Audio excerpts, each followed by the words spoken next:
არ შეგეშალო და. მე არ მეშლება. შეგეშალო.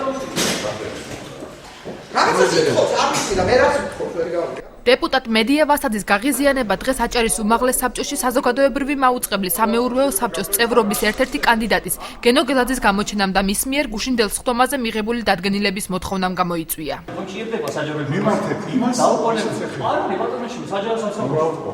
ვერაფერს გეტყვით რა. ან ის ვარაფერი ის არ არის მისი შემცველია ვიღაცა. აი მას სხდომაზე ვარ კომისიის. არა ეხლა განცხადდა ამიტომ რა. გამოვედი ახლა მოჭირდება. მედია ვასაძემ გენო გელაძე პროვოკაციაში დაადანაშაულა და განაცხადა, რომ ის ხმამაღალი საუბრით და რეპლიკებით ცდილობდა მისგან აღნიშნულ საკითხზე პასუხი მიეღო. საპირისპირო საცხადებს თავად გენო გელაძე. გავი აი აქ ახლომდებარე კაბინეტში და შემთხვევით რომ გამოვედი, შევესწარი პროცესს, როცა ქალბატონი მედია ესაუბრებოდა არ ვიცი ვიღაც ტელეფონზე, აი ამ საკითხზე ზუსტად რომელიც მე ვარ აქ მოსული. ანუ ინფორმაციის მოცემა ჩემთვის რა შედეს გამოიწვევდა, რომ შეიძლება დაგრებულიყო და ეს გამოიწვევდა იმის რომ შესაძლებელია შეჩერებულიყო პროცესი და პარლამენტს ვეღარ გაილა ეს უმაღლეს საბჭოს ინიციატივა. სულ ეს იყო ამგვარად გაღიზიანდა ქალბატონი მედია და კონსულტაციას გავდიოდი გარკვეულ საკითხზე და რატომღაც დაუკავშირა რატომღაც მის გვარდას სახელს და რაღაც შეძახილებით აქედან 30 მეტროდან შეძახილები დამეწვა. მოვახოდი რომ გარკვეულიყავი რატოა გაღიზიანებული და ზოგადად ერეფანში თუ კომისიაზე აქვს ამოწერილი საშვი კომისიის ხომას უნდა ესწრებოდეს.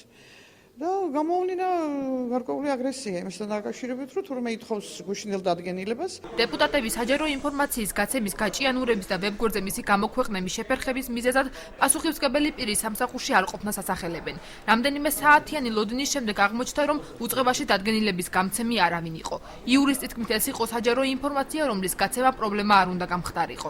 საჯარო დაწესებულებაში იმის მიუხედავად, რომელი თანამშრომელი არის ან არ არის, ნებისმიერ შემთხვევაში საჯარო დაწესებულება არის ვალდებული რაც საჯარო ინფორმაცია და ვინმეს არ ყოფნა არათავისუფლებს ამ ვალდებულებისგან დაწესებულებას. საპირისპირო არგუმენტი აქვს აჭარის უმაღლესი საბჭოს თავმჯდომარეს. უმაღლეს საბჭოში ამდენი ადამიანი და ასლი ვერავინ არ მოწეს. ასლი არავინ არ არის სამსახურში. 130 კაცი მუშაობს აქ და ამბობ არავინ არ არის. აბა აპარატს თანამშრომლის ადარია, ვინც უნდა მოწეს. ვინ აპარატის პროცესის მოადგილეა? არსებობს. ხო და რატო არ მოწდებენ მაშინ? არ ვიცი, გენო. აჭარის უმაღლესი საბჭოს იურიდიული კომისიის თავმჯდომარე აცხადებს, რომ საკითხის გარკვევის შემდეგ მას რეზონანსი მოჰყვება და პოლიტიკური განცხადებები გაკეთდება. ვალდებულება არის, და უნდა გავცეთ, მაგრამ მე ვერ გეტყვით, რა მიზეზების გამო არ იმყოფება ეს ადამიანები, შეიძლება აქვს საპატიო მიზეზი. ვიძლევი პირობას, რომ მოხდება შეფასება და პოლიტიკური განცხადებების გაკეთება თუ საჭირო იქნება. გენო გელაძეს დადგენილების კანონიერებაში ეჭვი აქვს და ამბობს, რომ დოკუმენტის მიღებისა და შესწავლის შემდეგ იგი შეიძლება გაასაჩივროს. ხო და მე ვარ დაინტერესებული